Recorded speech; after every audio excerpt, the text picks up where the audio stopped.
Brother, don't leave us. Mommy said I should leave. Everything will be okay. Be safe. Must leave this house now. Never come back here again. Go.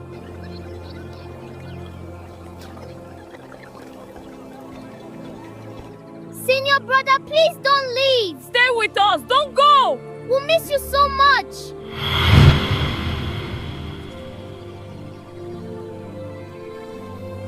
Emeka was 12 years old, but his eyes carried the weight of someone who had lived far longer. Every morning before the sun fully rose, he would take his rubber basin, load it with sachets of pure water, and walk the dusty streets selling until his feet ached. He knew every pothole on every road in that neighborhood. He knew which traders would buy from him and which ones would wave him away. What he did not know, what he could never understand, was why when he returned home, sweaty and tired with every kobo he had made, his mother would stretch out her hand, collect the money without a word, and point at the pile of dirty plates in the kitchen. He would wash them, every single one. Meanwhile, his mother would call his siblings, Chidi and Ada, spread a wrapper on the floor, and set food before them. Fried plantain, sometimes rice, sometimes both. She would fan the flies away from their food and remind them to eat well.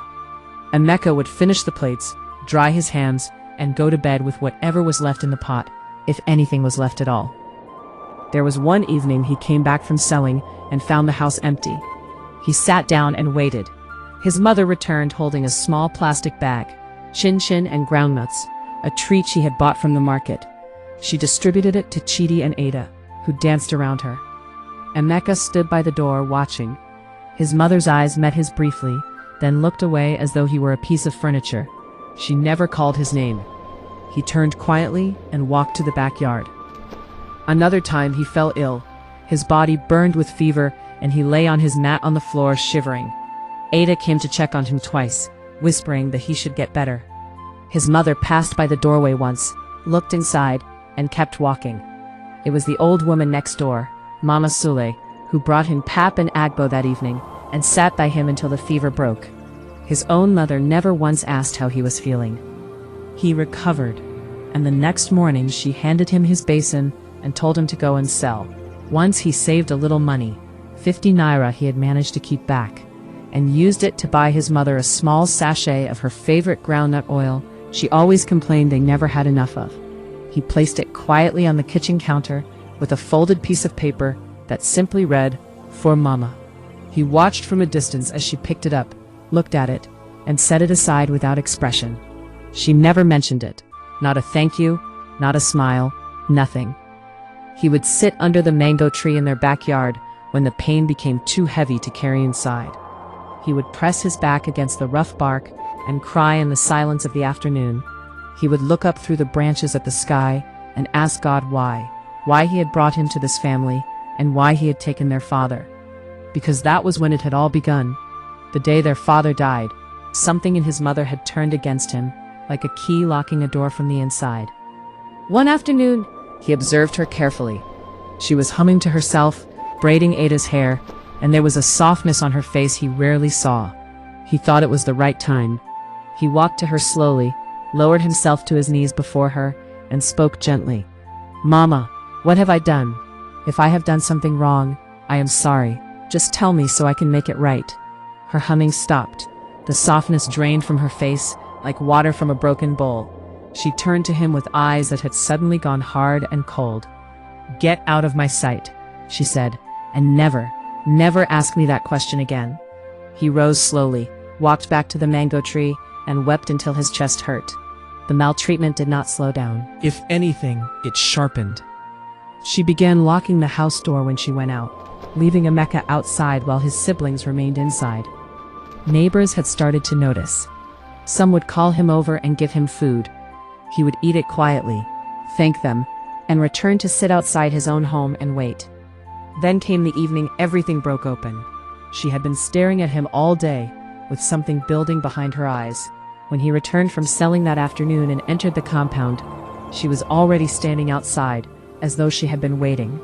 The words came out of her in a flood she had been holding for 2 years. "You killed my husband," she screamed. "Your father died because of you. You think I do not know? You were there. It is your fault he is gone, and I will never, never forgive you for it. Get out of my house. Leave. I do not want to see your face." Emeka stood completely still. He did not shout back. He did not defend himself.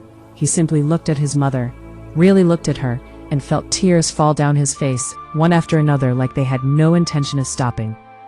He turned, walked inside, and picked up the small bag he kept under his mat. Chidi grabbed his arm. Ada was crying. His siblings held onto him, begging him to stay, but he gently loosened their hands, kissed Ada on the forehead, and walked out of the gate. As he walked down the road that evening, his bag hanging off one thin shoulder, one thought moved through his mind like a quiet, painful tide. How was he supposed to tell her that he was the one who had tried to save Baba? She did not know. She was never there. She did not see what he saw. That night, while the sky was still dry, the old man in their compound, Baba Fatai, who had been there for 30 years and seen everything on that street, went and knocked on the woman's door. He sat across from her, looked her in the eye, and spoke slowly and carefully. "That boy is innocent," he said. "The day it happened, I was there. I was among the people who came. I saw everything with my own eyes. Nobody wanted to tell you because we feared it would break you, but your son did not kill your husband. Your son was the one screaming for help. He was the one who held his father's body and cried. He is the reason anyone came at all. What happened was not his fault. It was never his fault." The woman went completely cold. The room seemed to tilt around her. She stood up slowly, and at that same moment, the rain began to fall. Hard, sudden, the way grief falls when it is finally honest with itself. She ran into it. She did not take an umbrella. She did not change her slippers. She ran through the rain, asking everyone she met if they had seen her son. A woman by the junction said she thought she saw a boy matching his description heading toward the motor park. The woman ran. She got to the park soaked to her skin, her wrapper heavy with rain, and she saw him, sitting inside a bus, his bag on his lap, his eyes staring at nothing. She ran to the side of the bus and fell to her knees on the wet, muddy ground right there in the rain. Emeka turned and saw her. He had never seen his mother on her knees for anything. The sight of it, her there in the pouring rain, weeping, kneeling in the mud outside the bus window, cracked something open in him completely. He grabbed his bag, burst out of the bus door, and ran straight into her arms. They held each other in the rain, both of them shaking, both of them crying. "I am sorry," she said into his shoulder. "My son, I am so sorry. I did not know. God forgive me, I did not know." He held her tighter and said nothing, because some pain does not need words to be forgiven. Before you judge someone, especially someone you love, find out the whole story. The truth is often the very thing that could have saved you both from the rain.